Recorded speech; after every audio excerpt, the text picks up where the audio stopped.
बिस्मिल्लाहिर्रहमानिर्रहीम। मैं हूं डॉक्टर मुकर्रम और आप देख रहे हैं मेरा यूट्यूब चैनल।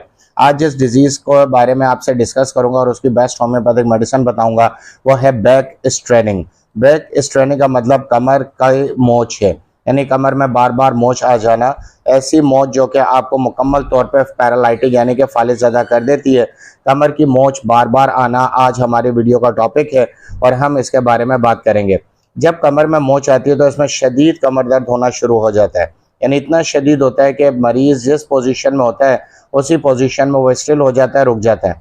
और ये मोच अचानक से आती है जिसे हम स्ट्रेन कहते हैं। अचानक से पैदा होने वाला झटका है, झुकते हुए, उठते हुए, बैठते हुए, चलते हुए, भागते हुए या सीढ़ियाँ चढ़ते हुए या सामान उठाते हुए, यानी कोई भी वजह बन सकती है जिससे कमर में अचानक से स्ट्रेन यानी कि झटका आता है और उससे फिर कमर दर्द शुरू हो जाता है। अमूमन इसकी जो पोजीशन है वो लोअर बैक पेन होती है, यानी कूल्हे से ज़रा सा ऊपर जो है ये जो है वर्टिब्रल कॉलम का सबसे आखिरी पॉइंट होता है जहाँ पे रीढ़ की हड्डी जो है ये मुतासर होती है और इसके अंदर ये मोच आ जाती है।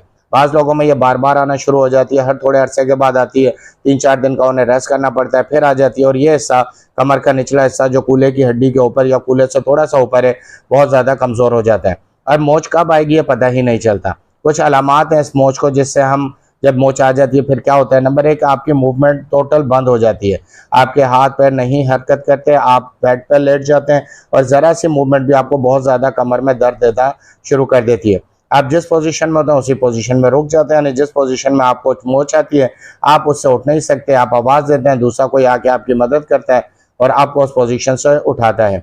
स्टिफनेस, कमर में अकड़ाहट आ जाती है, ऐसा लगता है कि उस जगह के जो पट्टे हैं या कार्टिलेजेस हैं वो मसल्स जो हैं वो मुकम्मल तौर पे हार्ड हो गए हैं और हाथ लगाने से भी महसूस होता है और बाज़ दफ़ा उस पर हल्की सी स्वेलिंग, सूजन भी आती हुई दिखाई देती है। शदीद दर्द की वजह से बाज़ दफ़ा ऐसा होता है जो बड़ी उम्र के अफराद हैं, ख़वातीन और मर्द जिन्हें हम कह सकते हैं कि बूढ़े हो चुके हैं, अगर उन्हें यह मोच आए तो अक्सर उनका पेशाब भी निकल जाता है इस दर्द की शिद्दत की वजह से। हर वक्त डर लगा रहता है कि मोच आ जाएगी। कुछ काम ऐसे हैं जिनमें उनके अंदर ये खौफ पैदा हो जाता है कि अगर मैंने ज़्यादा काम किया तो मोच आ जाएगी। खेल कूद करने वाले नौजवानों में या बड़ी उम्र के अफराद में डर रहता है कि खेल से मोच आ जाएगी, सामान उठाने से मोच आ जाती है जो अमूमन सबसे बड़ा कॉज है। अच्छा, टेबल पर बहुत देर तक आप पढ़ाई कर रहे हैं और एक पोजीशन में या कंप्यूटर इस्तेमाल कर रहे हैं तो भी आपको ये मोच आ जाती है कि जब कमर एक पोजीशन में काफ़ी देर तक रहती है। फ्लैट की सीढ़ियाँ चढ़ने में मोच आ जाती है बड़ी उम्र की ख़वातीन को या बड़ी उम्र के अफराद को, जब वज़न उठा के वो फ्लैट्स की या अपार्टमेंट्स की सीढ़ियाँ चढ़ रहे होते हैं। वज़न ज़्यादा बढ़ जाए तो भी ये मसला बार बार होना शुरू हो जाता है, यानी कि बैक स्ट्रेनिंग, कमर में मोच आने का मसला बार बार होना शुरू हो जाता है।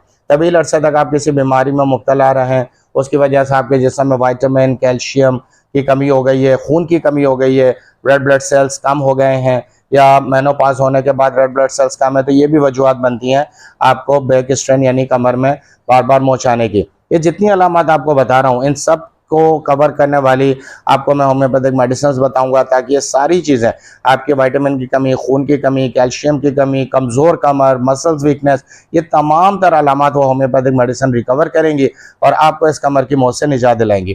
ख़वातीन में माहवारी एक मेंसेस मसला बनता है जिस मेंसेस में बहुत ज़्यादा खून का अखराज हो जाता है, खून की कमी जिस्म में लग जाती है, ख़ास तौर पे मेंसेस के दौरान पेट के अगले से निचले हिस्से में और कमर के पिछले निचले हिस्से में दर्द होता है जिसे हम पेड़ू का दर्द कहते हैं, यानी लोअर एब्डोमेन पेन ये कहलाता है। तो इस वजह से भी उन्हें कमर का दर्द होना शुरू हो जाता है और बाज़ ख़वातीन में ख़ास मेंसेस के दिनों में ये कमर का दर्द होता है। मर्दों में जिस्मानी कमज़ोरी यानी मुनासिब ग़िज़ा का ना खाना, दूध का इस्तेमाल ना करना या ऐसी ग़िज़ा जो फ्रूट्स के हिसाब से उनको ना मिल रही हो तो भी ये वजह बनती है कमर के दर्द की। अब वीडियो के उस हिस्से में आ गया हूँ जहाँ मैं आपको बेहतरीन होम्योपैथिक मेडिसिन बताता हूँ और बता रहा हूँ इस कमर के मोच के बार बार आने की बेहतरीन 3 होम्योपैथिक मेडिसिन हैं। आप स्क्रीनशॉट ले लीजिएगा। नंबर 1 कैलकेरिया कार्ब है जो कि हमने 200 पावर पोटेंसी में लेनी है। नंबर 2 ग्रेफाइट है 200 पावर पोटेंसी में और नंबर 3 है रस्टॉक्स 200 पावर पोटेंसी में। फिर सुन लें, कैलकेरिया कार्ब, ग्रेफाइट और रस्टॉक्स को आपने 200 पावर पोटेंसी में इस्तेमाल करना है। इस्तेमाल करने का तरीका बताता हूँ कि आपने इन तीनों दवाइयों को सुबह दोपहर शाम इस्तेमाल करना है। 10 कतरे 1 घूंट नीम गर्म पानी में डाल के इस्तेमाल करना है। फिर सुन लें, 200 पावर में 10 कतरे 1 घूंट नीम गर्म पानी में डाल के इस्तेमाल करें। 1 नंबर को सुबह, 2 नंबर को दोपहर में और 3 नंबर को शाम में। 10 दिन तक मुसलसल इस्तेमाल करें। उसके बाद 7 दिन का, 1 हफ्ते का वक्फा दें और 7 दिन के वक्फे के बाद दोबारा से 10 दिन के लिए इस्तेमाल करें। इंशाल्लाह जितनी अलामत बताई हैं इसमें आपको फ़ायदा होगा। मजीद ये दवाइयाँ उन लोगों के लिए हैं जिनको ये मर्ज सिर्फ 2 या 3 महीने हुए हैं, पैदा हुआ है। लेकिन अगर जिनका ये मसला पुराना है, किसी भी वजह से उनको 1 साल, 1.5 साल या 2 साल से ज़्यादा हो गया, तो फिर ये मसला क्रॉनिक बन चुका है, यानी कि पेचीदा। अब इस मर्ज ने आपके जिस्म में मुकम्मल जड़ें, यानी वो पेनिट्रेट हो चुका है, आपके जिस्म में उतर चुका है। तो उसके लिए आप मेरे दिए गए व्हाट्सएप नंबर पर रब्ता करें और मुकम्मल तौर पर अपना वॉइस मैसेज दें या टेक्स्ट मैसेज दें और अपने मर्ज को बताएं। इंशाल्लाह मैं आपका सारा मैसेज सुनने के बाद आपकी मुकम्मल रहनुमाई करूँगा और फिर आपको बेहतरीन होम्योपैथिक ट्रीटमेंट देकर इंशाल्लाह इस मर्ज से निकाल लूँगा। तो आप मुझसे रब्ता कर सकते हैं मेरे व्हाट्सएप नंबर पे। इस वीडियो को देखने का बहुत बहुत शुक्रिया। उम्मीद करता हूँ इस वीडियो ने आपकी रहनुमाई की होगी। अपने दोस्तों और अहबाब के साथ ज़रूर शेयर करें, मेरे चैनल को सब्सक्राइब करें। अल्लाह हाफ़िज़।